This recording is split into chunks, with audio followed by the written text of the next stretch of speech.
Sorry about that. I'm sorry about that. So hard. Hey everybody, I'm Julio DeSanctis. Very nice. I'm very excited to be here. I'm actually very excited to be anywhere because it was only a week ago that I was released from the hospital for my second treatment of chemotherapy. This is my second time having cancer.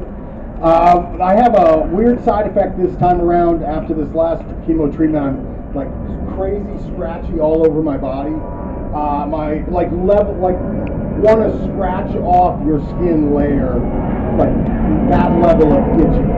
And my doctors assured me that would only make the cancer worse. So I decided to listen to the science, as they say, and not do that. But if you see me later on inside the Cahuenga General Store with one of their early 1900 era cheese graters, and I'm taking it to my thighs, you understand. So I know what you're thinking. You're like, well, your second time with cancer, the first time around, you must have like totally changed your life, like had a complete mind, body, spiritual experience where you stopped drinking and put away the bad food and, tried to handle the rage that you dealt with all your life and instead meditated and did yoga. Nope, did absolutely none of those things. Matter of fact, I beat cancer and I basically just picked up right where I left off. I even managed to have a child in the time in between, and she's wonderful. And at no point in between did I ever think, even then, when I had the kid, like, man, I really got to get healthy, get my life in order. But then, sort of out of the blue, in January of 2020, long before the news of the pandemic had come to the United States, I actually stuck to resolutions in January, and I ate right, and I stopped drinking. I mean, I didn't go cold turkey, but I stopped getting drunk all the time, which I figured was a big victory. I worked out regularly, and they held, and I went 18 months being healthy as fuck, and I lost 50 pounds, and boom, then I get a cancer diagnosis. And I can't help but think, what a gigantic waste of time those 18 months were. All the good scotch that I missed, all of the grilled steaks, but, it's just the way it goes. While I was in the hospital staff was very complimentary to me. They were like, you're doing so good taking this chemotherapy. Like, you have energy, and you're talking to everybody, and you're walking around and stuff. And, like, when you have this, you'll take any compliment you have as, like, a victory, right? So I was like, I'm fucking beating cancer, and I'm beating chemo. I'm doing it all at the same time. And, I have always subscribed to Dirk Diggler's theory in life that everyone in the world has one thing that they're truly great at. Now, I'm not trying to say that I'm Dirk Diggler. Obviously, we've all seen how the movie ends. We've all had that image burned in our brain. But maybe what I'm truly fucking great at is having cancer. Like, maybe I am the fucking I could be like LeBron James and Simone Biles and Muhammad Ali just all rolled into one. Tom Brady's got nothing on me. I am the fucking GOAT of having cancer. And I'm feeling really good about all their compliments.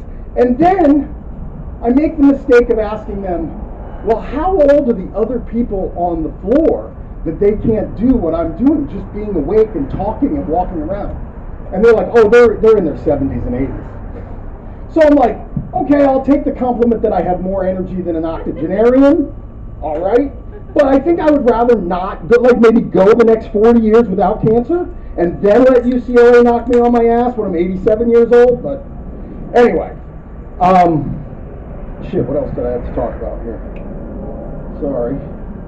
I'm just going to check my text messages real quick. Let's see. So okay.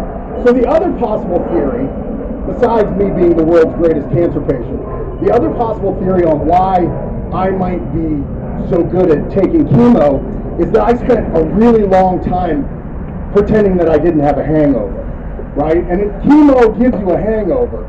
So I would, put poison into my body every night and then wake up the next morning and pretend like, that didn't do anything. That had no effect on me. Matter of fact, all of my buddies, we all kind of had this mantra that we would never ever blame the booze for how we felt, right? Like it could be anything else, right? It could be like, oh, I slept funny, or my neighbor was up early in the morning making noise and that fucked me up, or like I ate late. I mean, there was even a time I blamed bad clams on a hangover once, and I had been drunk for so many days that my wife caught me and she was like, dude, we ate at that French restaurant with the clams like 3 days ago. It's not the clams, it's the alcoholism. I was like, no, it's the clams. Anyway, I don't know what else. Lastly, okay, so while I was in the hospital, I realized something. I realized that I owed my daughter a massive apology for how like crazy my wife and I were when it came to her potty training. Because, and here's why. When you're on an IV and they're giving you chemo, the nurses, they have to account for like every ounce they put into your body.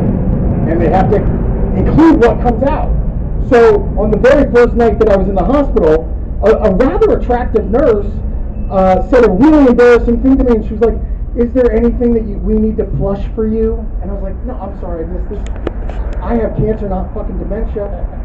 No, I've been flushing the toilet on my own successfully for several decades now. And then she goes, well, that was another point. Sorry. I thought you were signaling another point. And then she's like, well, you know what, maybe it would be better if I just handled everything for you. Handle it for me? What kind of hands-on care am I getting here at this hospital? But it turned out it was just a massive invasion of my privacy, right? Like it was just like super intrusive. And as a result, I realized like and I know we have to potty train our kids, but I feel like this is the next big movement in the offing. Like there's going to be toddlers going on to Twitter and telling their stories about what they went through with like the hashtag P2. I know it's a groan.